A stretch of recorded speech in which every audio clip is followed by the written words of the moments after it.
26 2nd Avenue. Very few New Yorkers know the historical significance of this humble storefront. See this sign behind me? It says Matchless Gifts. It was the name of a curio shop that was here in the mid-60s, a name that turned out to be quite prophetic indeed. It's here where an ancient Eastern spiritual tradition took root and expanded throughout the world. This is where it all began, the very first Hare Krishna temple in the West. Take a look around. You can see how small it is. The Swami would come and sit on this end and lecture on the philosophy of Krishna consciousness.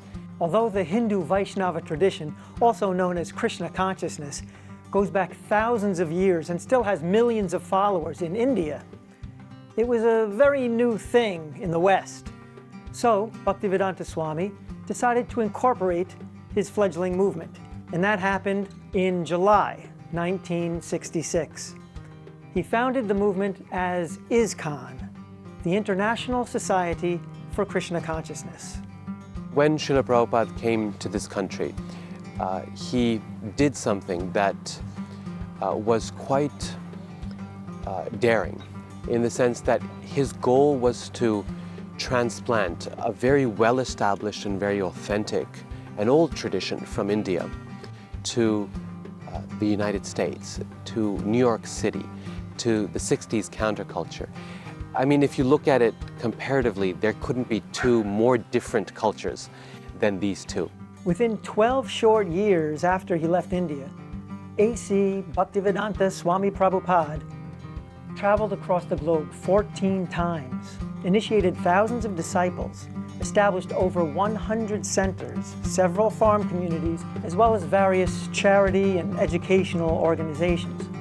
But what happened to his legacy after he passed in 1977? Where does his organization stand now, 5 decades after he established it?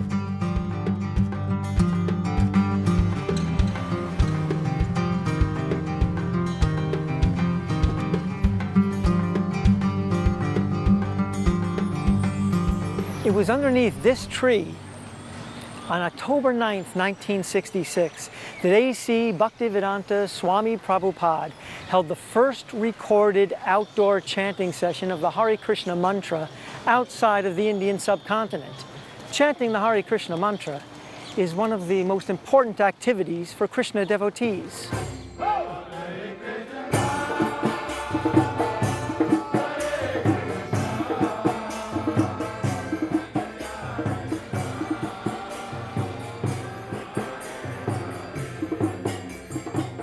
We've got lots of singers here, lots of musicians, and lots of dynamic people who want to share their joy and their happiness and the purity of Harinam, of Krishna's names.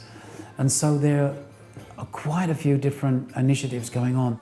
The Harinam itself goes out every day, and that is generally 2 to 3 hours. People from so many countries come here. So you can sing to all over the world when you come here on Harinam.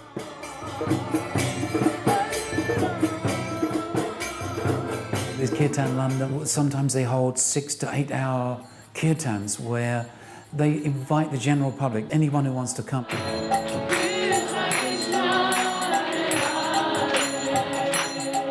I always come to kirtan to go deep inside. Well, I cried even more than usual. It connects me with happiness. There's been kind of a surge over the last 15 years where we've seen more and more the youth of the Hare Krishna movement are just set alight by their desire to specifically do kirtan.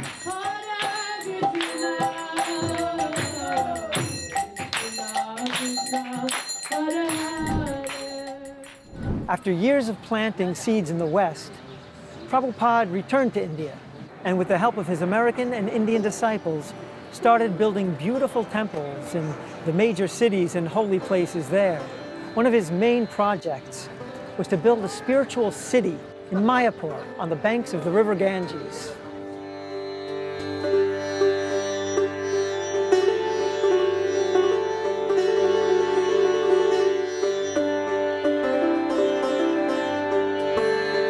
Prabhupada was planning a project that was far bigger than ever had been attempted by anyone else. A temple like this has never been built for hundreds of years. We want to make this like a gem. This temple, the Temple of Vedic Planetarium, can unite the whole world and establish the peace and prosperity all over the world. Mayapur is the home for all devotees. I was born and brought up in England. I was born in Cape Town, South Africa. I was born in Detroit, Michigan, in America. I'm from Brazil. I was born in Bengal. My wife, Maya Pureshwari, is from Ukraine. I originally come from China. We actually had a visitor here once from the UN, and he said, wow, this really is the United Nations here. It's amazing how people can understand each other, although they're so different. We have a oneness on the spiritual platform, and at the same time we recognize the differences. There's variety as well. Mayapur is just a happy place.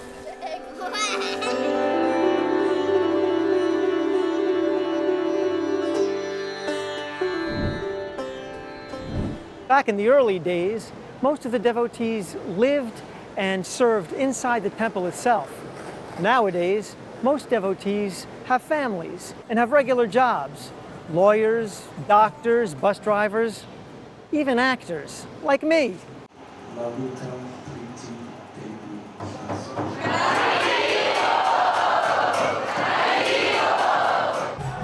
Today is the Ratha-Yatra Festival in New York City. Although Prabhupada started his mission here in New York, his teachings have reached almost everywhere in the world now and have been making the kind of impact that, for some places, was unimaginable 50 years ago.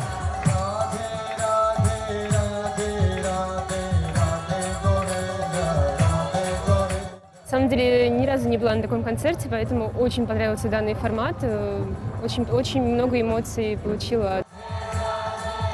There is no material reasons why this movement grew so much. Definitely, grace of Šrila Prabhupada and his way of presentation, because so far we distributed millions of his books, probably around 20 million of Prabhupada's books, and people just by reading his books become devotees, become convinced. His presentation is absolutely unique. I was interested in the literature, and I stayed in the movement because there was music. There was something I could connect to, and I could immediately find my role, my place in the community.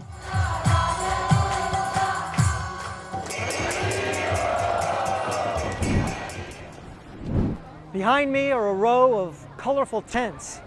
Inside of each of them is a different aspect of the central components of the culture of Krishna consciousness. Directly behind me is a booth called Books on Yoga and Meditation. They give the basis of our philosophy. Basically, that we're not this body, we're eternal spiritual souls.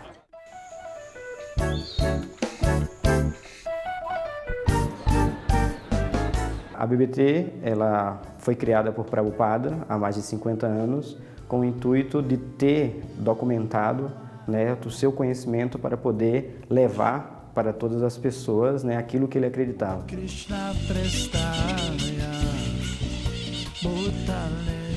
Minha maior alegria na vida é esse serviço de tradução, porque eu sei que eu não estou beneficiando só a mim, mas eu beneficio as pessoas que têm acesso a esses livros.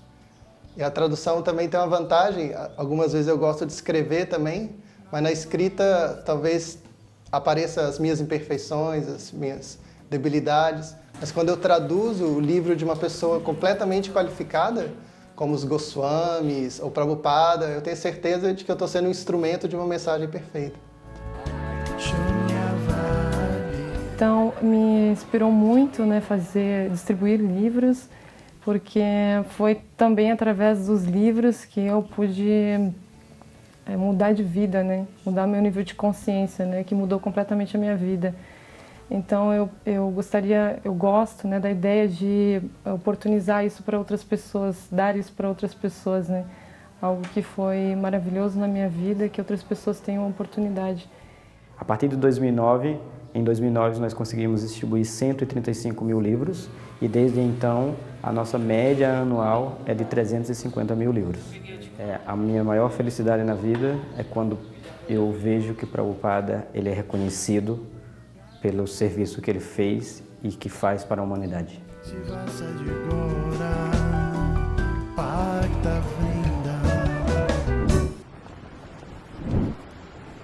Vegetarianism is one of the most important aspects of a Krishna-conscious lifestyle.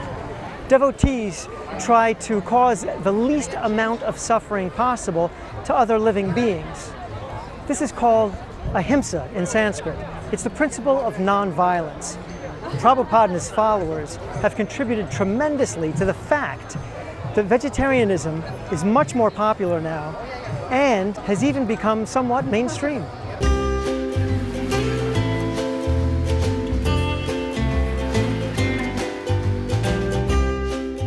Not that long ago, it was kind of unheard of to have a vegetarian restaurant. And I would dare say that Hare Krishna are probably the first people in Australia to do one. There were teary moments and, you know, a lot of blood, sweat and tears. But, you know, I think if you want to establish something great, you have to go through those kind of crazy processes. And now it's a massive, you know, massive sort of lifestyle choice. If you say clean eating, vegan, all that sort of stuff, now it's embraced. And I think we did a lot of the groundwork for that. It's kind of an exciting new world of vegetarian prasadam distribution.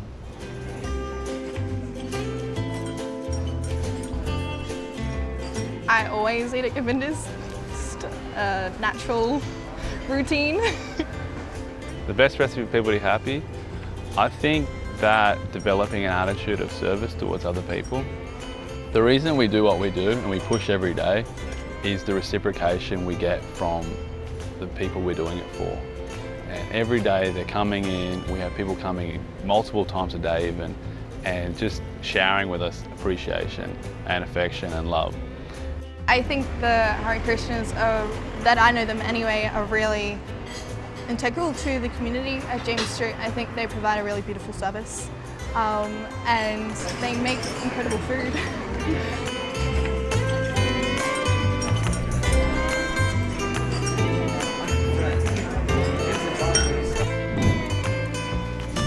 Giving out prasadam, or sanctified vegetarian food, is a symbol of love and care, and is an integral part of the ancient spiritual Indian culture.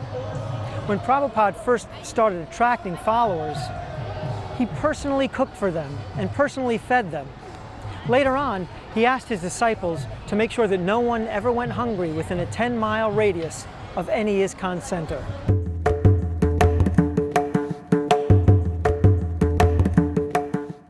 ISKCON Food for Life is the world's largest free food vegetarian program which serves out holistic meals to people all around the world at its different centers. The Food for Life initiative in ISKCON Mumbai started in 1980s and is still going very strong, where a holistic meal is served to people every day, morning and evening.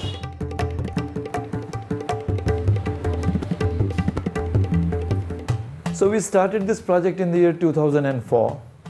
It was a very humble beginning. On the first day, we went to one school which had only 900 students.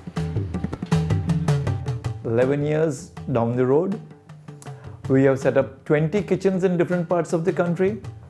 We have a presence in 8 states, and we are feeding 1.2 million kids every day.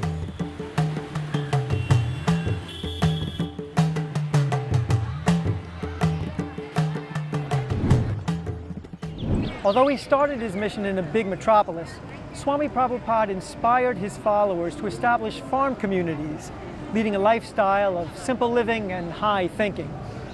He taught them to respect nature and how to be self-sufficient, living off what the land and the cows provide.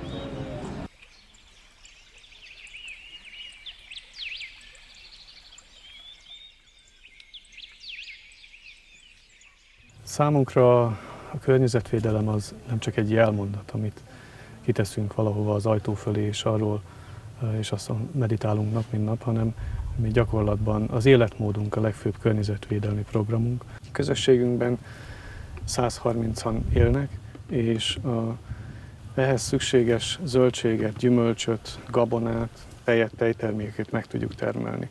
Gabonából több mint 10-szeres túltermelésünk van. At the moment we have around 50 cows and oxen. We have our own water system. So Krishna Valley is completely off the grid. No gas, no water, no electricity is coming in.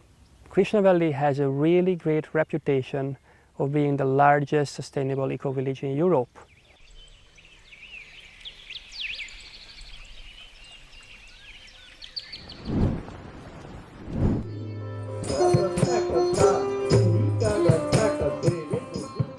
Well, the stage program is winding down. The younger generation is really stepping up, taking on more leadership roles within the society and the organization of running festivals like this one.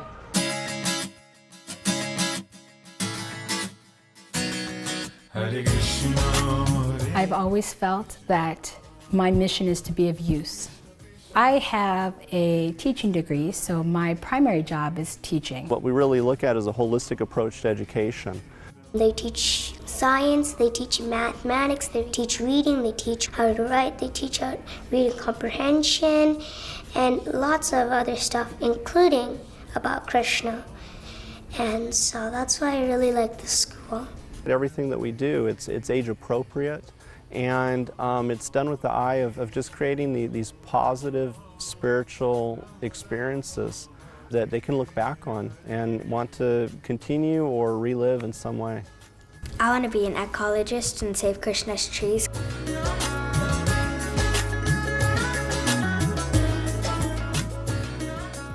I think ISKCON's contribution to the world around us has to do with the fact that it provides an authentic spiritual perspective on many of the issues that face us in the world today. We live in a world that is technologically very advanced, that is scientifically very accomplished, and yet a world where people are seeking community, they're seeking heart, they're seeking relationships with other human beings, and are seeking meaning and purpose in their lives. And what ISKCON does, I think, is provide the opportunity, provide a pathway to finding that meaning and living it in a day-to-day way that is at the same time connected to our world around us and yet gives meaning and hope for something much greater than we human beings can imagine ourselves.